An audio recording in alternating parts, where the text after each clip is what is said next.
seluruh masyarakat di Kabupaten Bestara bahwa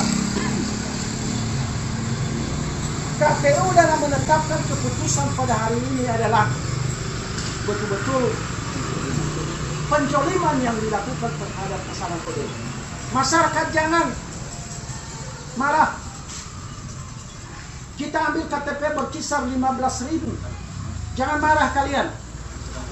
Ada proses-proses terkait dengan apa yang dilakukan oleh KPU ini. Ada tahapan-tahapan.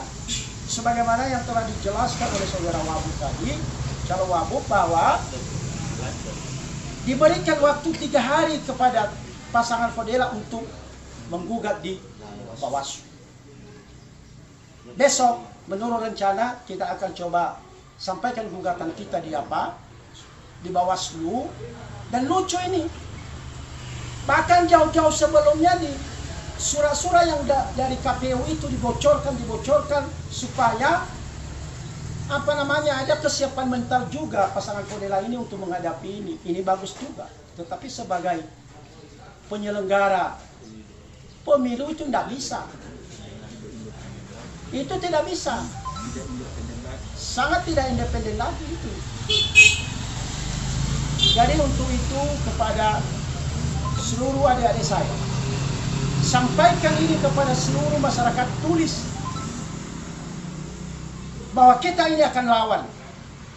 Lawan dengan cara-cara cerdas, bukan melawan dengan fisik. Semalam ada yang bertelepon dengan saya, kita hadapi ini Pak, kita datang ke KPU besok. Lebih-lebih ini masyarakat Situluari ini, Ekstuen Berua, Lotu, Nama Halu, juga dari Alasan. Saya katakan jangan. Itu tidak diberkati oleh Tuhan kalau kita melakukan hal-hal yang merugikan Kabupaten Yasukara. Jadi kepada seluruh saudara-saudara saya, pada kesempatan ini kita akan membuat gugatan-gugatan ini. Kalau nanti itu ragu-ragu juga Bawaslu, tapi Bawaslu saya melihat orangnya itu punya pendirian itu. Punya pendirian, punya sikap. Beberapa kali kami rapat itu di KPU, mereka itu betul-betul orang yang punya pendirian dan punya sikap. Kita percaya ini bahwa di tangan mereka pertama menyelamatkan suara yang kurang lebih 15.000 yang sudah memberikan KTP. Kita berharap banyak ini kepada Bawaslu supaya mereka menegakkan keadilan dan kebenaran. Amin. Amin, saudara-saudara. Amin. Seterusnya, apabila kita gagal di situ, masih ada lagi PT UN.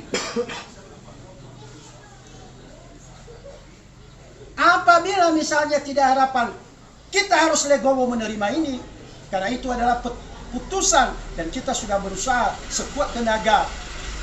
Kita tempuh cara-cara yang terhormat. Saudara-saudara sekalian yang saya hormati, pada kesempatan ini tentu kalian bertanya, apa yang menjadi landasan daripada KPU ini menggugurkan pasangan Kodela ini? Justru yang tidak dipersyaratkan surat dari Bapas itu dijadikan persyaratan oleh KPU. Surat keterangan pengakhiran pembimbingan. Surat keterangan pengakhiran pembimbingan. Saya ini kan mendapatkan pembebasan bersyarat dari Kementerian Hukum dan Hak Asasi Manusia. Karena aku bagus-bagus di penjara, aku banyak berdoa di penjara, baik-baik menunjukkan hal yang positif selama berada di sana, membaca Alkitab, berdoa kepada Tuhan yang Maha Kuasa, ini bagus orang. Ini kita kasih PB-nya ini. Remisi 2 bulan didapat. Apalagi yang didapat itu? Yang didapat dari situ adalah kita yang namanya itu asimilasi. Asimilasi itu dilakukan selama 4 bulan. dilakukan selama 4 bulan. Setelah itu, di sini persoalan. Menjadi perhatian kalian ya. Di sini persoalan. Mulai tanggal 25 itu sampai 19 November 2015 itu masa pembimbingan itu. Di mana dilakukan itu? Bukan di penjara dilaksanakan itu. Bukan hukuman badan itu. Bukan putusan pengadilan itu. Tapi aturan bagi Kementerian Hukum yang telah menunjukkan hak positif terhadap narapidana itu. Berapa waktunya itu? Kurang lebih 1 tahun. Lalu setelah keluar saya dari situ, ya, saya melapor kepada Bupati Kabupaten Nias Utara. Saya melapor keluar pengaktifan saya kembali sebagai PNS melaksanakan tugas adalah tanggal 16 Agustus 2014. 16 Agustus 2014 saya aktif jadi pegawai negeri sipil di bagian di Orta. Diceklah daftar. Jadi lucu kali ini. Aku katanya di situ masih mempertanggungjawabkan pidana. Masih mempertanggungjawabkan hukuman di penjara. Ini kalian konfirmasi ini. Ya, saya akan tuntut ini. Pembimbingan itu adalah bukan hukuman badan yang dilakukan kepada seseorang. Tapi pembimbingan itu adalah diberikan bimbingan kepada klien. Pemasyarakatan itu supaya bagus-bagus. Jangan takut turun kepada masyarakat. Datang ke kantor, bekerja di kantor. Kalau hari Minggu silakan datang mengikuti kebaktian di gereja. Artinya bahwa kita itu dibimbing oleh seorang pembimbing untuk betul-betul bisa terjun di tengah-tengah masyarakat kembali. Justru disalahgunakan oleh KPU Nias Utara. Disitulah dihitung kembali 5 tahun itu. Ingat putusan MK tanggal 11 Desember 2019. Apa katanya di situ? Dihitung itu sejak keluar dari penjara. Bukan dihitung sejak selesai pembimbingan. Dari keliru KPU. Bodoh KPU itu. Betul, ini keliru. Bodoh KPU itu, bodoh KPU. Tidak masuk duit mungkin. Ini adalah sesuatu hal yang memang aneh tapi nyata. Banyak saya konsultasi kepada pakar-pakar hukum, para dosen, mereka katakan sama aku, ini adalah sesuatu hal yang dilawan. Ini memutarbalikkan fakta. Dan ini adalah cara-cara yang tidak terpuji. Tapi demikian saya tidak akan marah kepada mereka. Saya tidak akan marah kepada mereka karena mereka punya kewenangan.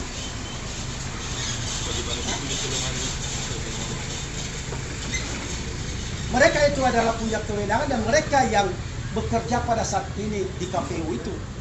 Persoalan sekarang apakah memang mereka ini menerapkan sebuah keadilan atau tidak? Jangan marah kita kepada mereka. Seluruh masyarakat Kabupaten Nias Utara jangan marah. Tapi ini kita akan coba lawan dengan cara-cara cerdas. Jangan merusak kantor KPU. Kalau ada yang bertelepon sama aku, begini. Jangan, itu tidak terpuji. Yang kita rusak itu bukan milik siapa-siapa, itu milik kita. Kalau terhambat KPU di Kabupaten Nias Utara, itu adalah kerugian Kabupaten Nias Utara. Kepada seluruh masyarakat, khusus di sekelur ini. Dan secara khusus lagi di desa ini Salo ini dan sekitarnya. Bersabar kita. Kita akan percayakan kepada penegak hukum untuk menyelesaikan persoalan ini. Mudah-mudahan Tuhan Yang Maha Kuasa akan memberikan rasa keadilan di dalam hal ini. Sekali lagi, kalau misalnya nanti ini lain sejalan dengan putusan pengadilan tata usaha negara, jangan marah kita juga. Mungkin bukan waktu yang terbaik bagi Tuhan. Ada yang menyampaikan kepada saya pada saat ini, kami tidak datang di TPS. Saya katakan kita tunggu perkembangan. Kalau memang tidak datang kita, kalau kita dijolimi terus tidak masalah. Tidak ada larangan. Itu hak kita memilih kalau tidak memilih. Tapi saya tidak katakan kepada kalian kita golput. Kasihan kita Kabupaten Nias Utara ini kalau begini terus. Coba kalian lihat pembangunan sekarang. Betul-betul cukup mengecewakan kita. Tidak ada fokus dan tidak ada konsep daripada pembangunan. 100 meter aspal hokmik di sana, 100 meter di situ, 100 meter di sana. Ini tidak tuntas. Bekerja abada. Tahu abada? Nggak tahu kan? Asalanoa, Bozilo, Galimani. Abada. Jadi itulah beberapa hal yang bisa saya sampaikan kepada Bapak Ibu sekalian. Lalu mungkin bertanya, apa yang menjadi patokan perhitungan itu? Bapak 5 tahun itu. Putusan pengadilan yang telah memiliki kekuatan hukum tetap yang dibuktikan dengan surat dari rutan atau lapas. Ini dia. Ini dia. Di sini sudah ditetapkan di sini. 24 Juli. Ini dia. Ini surat keterangan dari rutan yang menahan saya ini. Sudah ada di sini. Ini.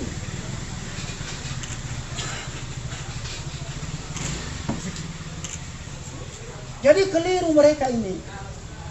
Ini kita serahkan di KPU Nias Utara. Sudah dibaca atau belum? Saya tidak tahu kalau sudah dibaca atau belum.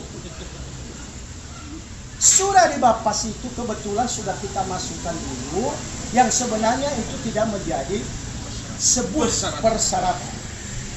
Tidak menjadi sebuah persyaratan. Dan kalau itu pun dimasukkan sudah cukup jelas di situ. Sudah cukup jelas di situ.